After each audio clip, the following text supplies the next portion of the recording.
Who can say where the road goes, where the day flows? Only time. Oh my god, I can't wait for Ruthless. But Gary, what's there to get excited about in Ruthless mode? Hot dang golly geez, there is so much to get excited about in Ruthless mode. First, you don't get anything at all. And support gems are drop only. And it's gonna take you a long time to get through maps. But it's gonna be really fun, I promise.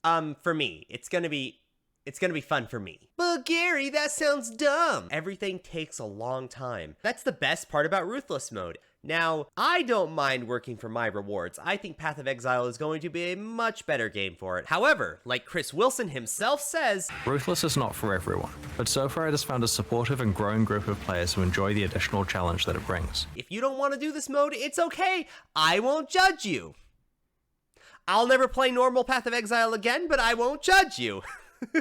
Now, as far as what build we're going to run in Ruthless mode, it gets a little more interesting because there are a lot of options you can go for. All you're really aiming for here are builds that don't use any supports and get a reasonable amount of mapping DPS, a reasonable amount of speed, and generally just by playing the game, the problem sort of takes care of itself as far as gearing goes. You just have to play the game a lot. So the build we're going for is Bladefall, Bladeblast, Poison, Assassin. So for those of you who don't know how Bladefall and Bladeblast work, you send out a Bladefall, you get a bunch of lingering blades on the ground, Bladeblast the lingering blades, and there are so many hits going on that Poison is very tantalizing as a way to scale a lot of the damage, so that's what we're going to do. Now, as far as the damage is concerned, you may see that we only do 100,000 DPS at level 86. However, if we look at the configuration screen, you may notice a few things are off here. We're using Pinnacle DPS, which it's Ruthless, but at some point we're doing a Guardian, I'm sure. We haven't enabled Frenzy Charges. We get that from 10% chance to gain a Frenzy Charge when you hit your marked enemy. And because we hit so much, it just kind of makes sense. Now, if we are against one rare enemy, we get the Assassin damage bonus of 20% more damage. If we're against 2 or more rare enemies, then we get a cool damage reduction, but we'll plan on only doing one boss. As far as number of poisons applied recently on this calculation here, we should always be maxed out at 20. It's going to be very hard to not do 20 poisons over 4 seconds,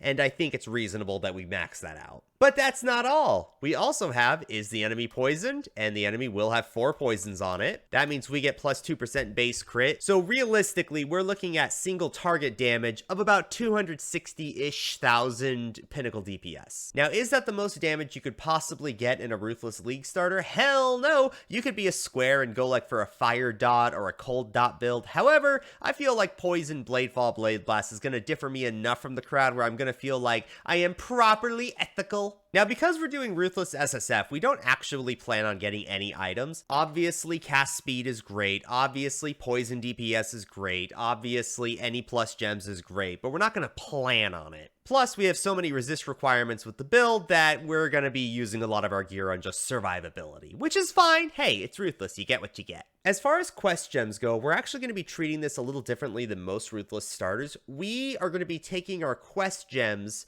based on the support gems we drop along the way, and we can even hold off for a while if we really want to. We're going to be using EK to level with, as painful as that is. I've done it before, so we're going to do it again. Properly ethical stream. And then we're going to transition to Bladefall and Bladeblast as we go through quests. We are going to be getting Clarity because we need the mana regeneration, and we're going to be picking up one of the 2 curses, either Assassin's Mark or Despair or Temp Chain, depending on how the new DPS will work when POB gets updated. So we're kind of change that. We'll play that by ear. Now, there is one final thing. So depending on what support gems we drop, we're going to be using our last quest, pick your gem item, on a variety of things depending on what we get here. So from the Open the Gate quest, you get access to the final round of gems, right? Either Summon Stone Golem or Void Sphere. And depending on what you drop is kind of what you pick. Void Sphere is better if you pick up damage. When I have an advantage in Path of Exile, like I do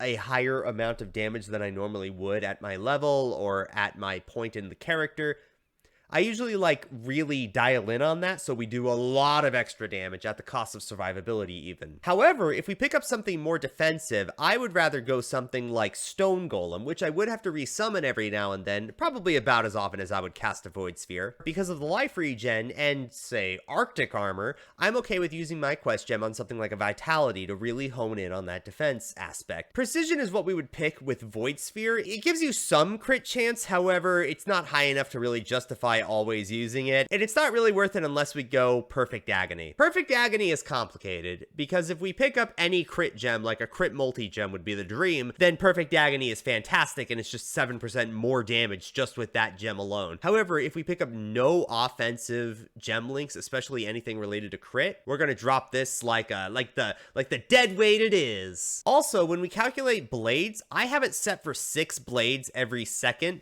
The way POB calculates damage on Bladeblast is that depending on the number you pick is the amount of blades you explode on average per second. We can easily pull off 6 blades per second because we get 5 blades every cast of Blade Fall, and we cast 2 Blade Falls per second without any sort of spell cascade or anything. With 10 blades every second, we can throw out a Bladeblast every now and then. Now, as far as the specifics of the tree goes, again, it's going to depend on what we drop here. We are doing SSF, so it's going to get a little scary. We're going to go for damage here. We're going to get the crit, come up here, get more crit, get more damage. So we're going to get the life and energy shield, come up here. We're probably just going to get Force Shaper and straight into the physical mastery for Lingering Blades, because we get another mastery down here that we'll talk about.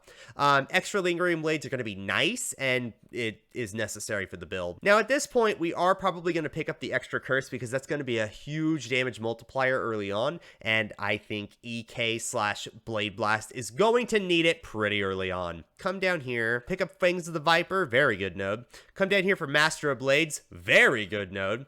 And then we'll pick up the other physical mastery for another 15% phys damage reduction. That should be enough damage for a while. So what we're going to do is we're going to spend all of these points getting some life, come down here, get the Mark mastery for frenzy charges, and then we're going to start investing into poisons. So we'll get the Fatal Toxins, we'll get Serpentine Spellslinger, we'll come down here and get Toxic Strikes. All of these nodes together means you're going to have a 100% chance to poison with Noxious Strike. So with Noxious Strike, you get 100% chance to poison without using any gems at all. Very nice, very convenient. We'll go over here to Toxic Delivery at this point, get a bunch of crit, get a bunch of extra damage, and then we'll finish it off with Opportunistic as that time comes. Once we get all of our poison nodes, at that point, we're going to start getting all of our spell suppressed nodes. So with these 3, this little group here with the mastery, and these 2 brings us to 92%. We do also have this node here for Revenge of the Hunted. We do also pick up the spell suppression mastery. You get 100% increased crit chance. That's just nice. And that's basically what the tree is going to be. We could pick up some extra crit nodes here, like 65-70% crit multi here. That means Perfect Agony becomes much more tantalizing, but that's only ever if I get a crit gem or something else like a Great Wand, for example, or a Scepter that has a bunch of crit on it. But we'll play it by ear. At some point, we could hypothetically also go into Ghost Dance, but I haven't even touched that with a 10-foot pole yet because I'm not planning on getting it. Yeah, that's the build. That's everything. I hope you guys enjoyed as much as I will. I have the Discord seal of approval, which they have never given before on any of my builds that I have ever made. So this ain't gonna be no Storm Cascade if you guys have been watching the stream in that nightmare. I am gonna have a late league start compared to most other people. It's going to be starting 11 a.m. PST my time, and I cannot stream until 4:30 p.m. PST, the normal streaming time, which I stream every day. So if you guys want to see my journey through SSF Ruthless, come by, say hi. I stream on Twitch and YouTube, so have a good time.